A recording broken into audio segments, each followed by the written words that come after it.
Hello, আজ আমি না ভোগের খিচুড়ি তোমাদের সাথে শেয়ার করব কিভাবে বানাবো। এই যে দেখো, তার জন্য আমি কি কি নিয়েছি। এই যে সোনামুগ গোবিন্দভোগ চাল, সোনামুগের ডাল আর গোবিন্দভোগ চাল নিয়েছি। তো সেইটা দিয়ে আমি এখন ভোগের খিচুড়ি বানাবো।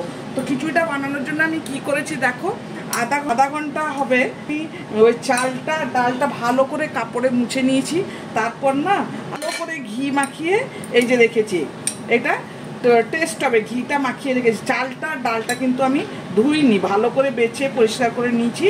তারপরে আমি ঘি মাখিয়ে রেখেছি। এই যে আমি জল রেখেছিলাম গরম করার জন্য। এখন আমি এটার মধ্যে এই যে দিয়ে দিচ্ছি, দিয়ে দেবো। এটা চাল আর ডালটা একটু ফুটে গেলে তখন না আমি এটা গ্যাসটা বন্ধ করে দেবো। তারপরে আমি ওই যে খিচুড়ির যে সবজিগুলো লাগে আমি যা দেবো সবজির মধ্যে, আমি এখানে ফুলকপি, গাজর, বিনস, তারপর মটরশুঁটি এইসব দেবো। ওইগুলো আমি ততক্ষণ তৈরি করে নেবো। তো আমি এটা ফুটে এলে গ্যাসটা বন্ধ করে দেবো। ছোট্ট বাসনটা নিয়েছি, আর স্টিমটা যত বেশি থাকবে ওই স্টিমের মধ্যে আমার ডালটা আর চালটা সেদ্ধ হয়ে যাবে। এটা আমার 10-15 মিনিটের মধ্যেই আমার সব সেদ্ধ হয়ে যাবে। তা ফুটে গেছে, আমি এখন এটা বন্ধ করে দিচ্ছি গ্যাসটা। খিচুড়িতে যা যা লাগে, এই যে ফুলকপি আছে, আলু আছে। দাঁড়াও, আলুটা আমি না এই সময় দিয়ে দিচ্ছি। আলুটা সেদ্ধ হতে একটু টাইম লাগবে, তো এই যে আলুটা দিয়ে দিচ্ছি এটার মধ্যে। ভেজে নিয়ে ফোড়নটা দেবো। এটার না ভোগের করছি, তো ঘি দিয়ে করলে বেশি ভালো হয়। তো আমি ঘি দিয়েই বানাচ্ছি। আমি ঘিয়ের পরিমাণটা যথেষ্ট কম রাখবো, চেষ্টা করবো কম রাখার। তো ঘি দিয়েই বানাবো। এই যে সবজিগুলো একটু একটু ভেজে নেবো। এখানে গাজর, বিনস আর ফুলকপিটা দিয়ে দিলাম। মটরশুঁটিটা পরে দেবো। হয়ে গেছে, আমি এখন মটরশুঁটিটা দিয়ে দিচ্ছি। মটরশুঁটিটা একটু ভেজে নেবো, বা মটরশুঁটিটা না ভাজলেও হয়, তাও আমি একটু ভেজে নিচ্ছি। এটা আমার ফ্রোজেন মটরশুঁটি, আমার ফ্রিজের মধ্যে আছে। আমি শীতের সময় তুলে রেখেছি, সেইটাই একটু ইউজ করছি।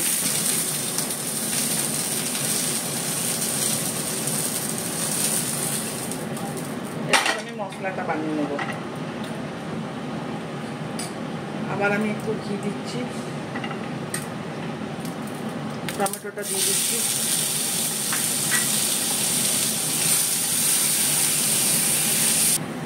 দেখো, টমেটোটার মধ্যে আমি একটু জল দিয়ে দিচ্ছি। এখন মশলাগুলো দেবো। এই যে একটু হলুদ দিলাম, একটু ধনে গুঁড়ো, জিরে গুঁড়ো, লঙ্কা গুঁড়ো, আদা বাটা দেবো। আদা বাটা ভালো করে এই মশলাটাকে এবার কষাবো। মশলাটা রেডি হয়ে গেছে। দেখো, আমি এখন একটু জলও দিয়ে দিলাম। এখন না আমি এটার মধ্যে করে নেবো। কড়াইটা বসাচ্ছি ফোড়নের জন্য।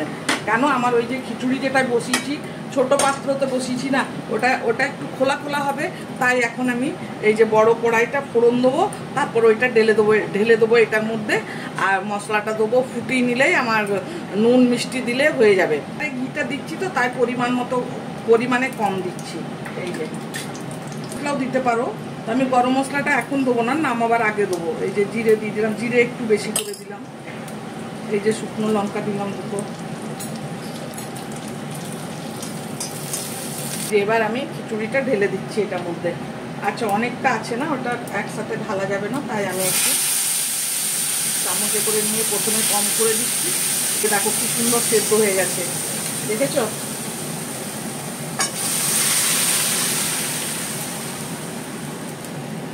চারিদিকে হয়ে গেল। এরপরে আমি কাঁচা লঙ্কাটা দিয়ে দিচ্ছি, মশলাটা দিয়ে দেবো। এই যে আমার আর কিছু দেওয়ার দরকার হবে না এখানে।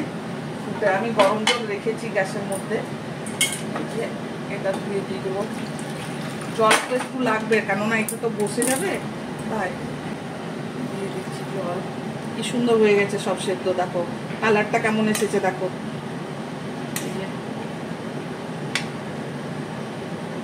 এবারে নুন আর মিষ্টিটা দেবো।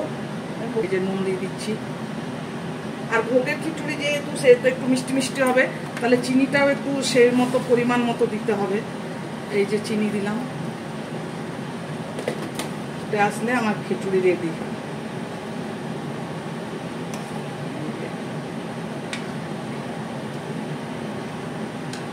এটা ভালোভাবে ফুটে গেছে।